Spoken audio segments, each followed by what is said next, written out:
Hindi na napigilan ni Nadine Lustre na manahimik sa balitang siya ay nagdadalang tao na.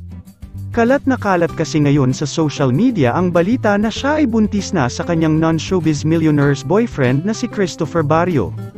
Nagkalat kasi ang pictures ni Nadine na tila nasa isang pregnancy ultrasound ang aktres.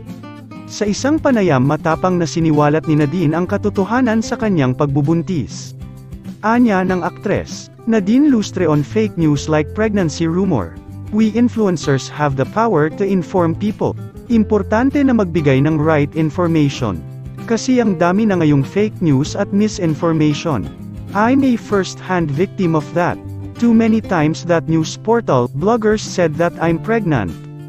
I'm like everything that's personal about me now una pa sila. It's really good to do research and know what's going on. Nadine Lustre, March 2022. No to fake news. #Nadine Lustre. Muli na namang nabiktima ang aktres ng pregnancy rumor. Kung matatandaan noong sila pa ni James Reid. Nagkalat din ang balita noon na nagdadalang tao na siya sa long-time boyfriend noon na si James Reid. Ngunit mariin niya rin tong pinabulaanan.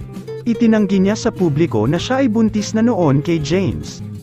At ngayon ay muli na namang nabalita na siya ay meron ng dinadalang supling sa kanyang sinapupunan. Dagdag na pahayag pa niya, mauulit at mauulit na naman daw ang pregnancy rumor na ito sa kanya.